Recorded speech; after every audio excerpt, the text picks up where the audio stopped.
makedone ratiro mar oganda International Commission of Jurists koro kwayo sirkal ma pacho ka mondo obed twak gi jotend riwruok makedone ratiro mag lakteche pacho ka KMPDU e manyo kaka inyalo tieki wach ng'anyo mag lakteche madonjo e odiechieng' kata modonjo e odiechienge mar 16 kawuono. Riwruogno wacho ni ng'anyo mar lakteche koro ng'uko chenro mag thieth e ute thieth duto mag piny owacho ka jotuo ma ochando ma ok nyal dhi e ute thieth mag ji giwegi ema koro kalo e achiedh nade maduong'. To kaka Joyce Duol lero, riwruok ma okelo kanyakla jodolo mag dinde mopogore e kaunti ma Homa Bay bende koro dwa ni jatend piny Kenya William Ruto owuon odonji e wachno. E barua mar riwruok makedone ratiro mar oganda International Commission of Jurists of Kenya gikwayo duol mochung' ne chulo osara jotije piny owacho SRC, sirkal mamalo, 10 counties kod KMPDU obede twaka kendo chop dwaro mar lakteche mantiero ng'ala manyime e neno ni jo-Kenya oyudo ratiro makare mar thietha.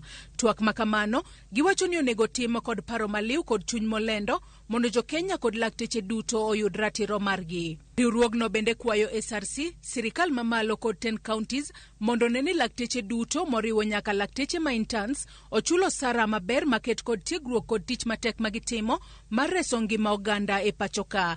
Kagimedo ni mano biro konyo tieko dang'ni mar paro masani ng'eny ahinya e pachoka tok tiyo kod omenda mathoth e tiegruok bedo laktar to bang'e chudo tena. Kotenore kod pen chike ma pachoka bende gikwayo migepe duto mag piny owacho mamalo kod mar kaunti mondo chop kare ogirimiti magisebedo godo kod lakteche e lalruok ma osebedo kod luwo chike ma doho osebedo kagolo. Ng'anyo mar lakteche biro e seche ma sirkal ma pachoka nitiere chenro mar dar kowuok e okumba mar thieth mar NHIF nyaka okumba mar thieth mar Social Health Insurance Fund. To nyaka sani ute thieth osebedo ka ywak ne sirkal pok ochwalo negi omenda mag NHIF tok thiedho jotuo.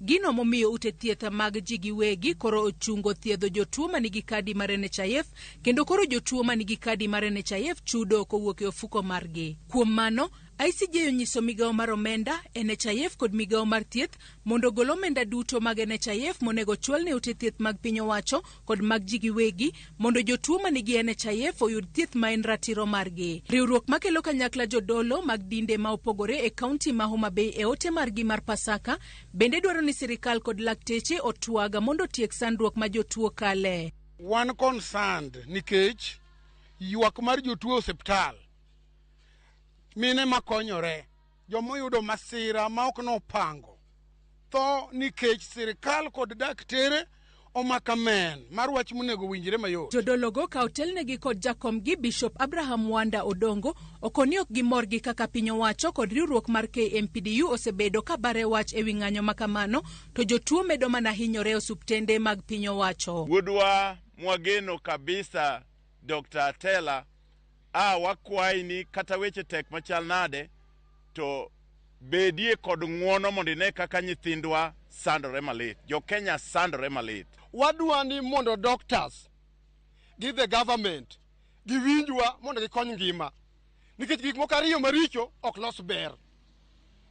Ka rach otimore iume gi ber mondo piny odhi. Wadwa ni doctors odoge tich mondo gikony ngima. Ng'anyo mar lakteche nochako tarik 14 dwe mar adek higani tok rem chopo e winjruok makare kod sirkal ewi keto e tim winjruok kata CBA mar higa mar 2017 tero lakteche ma interns e ute thieth, miyo lakteche okumba mar thieth makare kod ndiko e tich lakteche mamoko. Joyce Duol, Ramogi TV.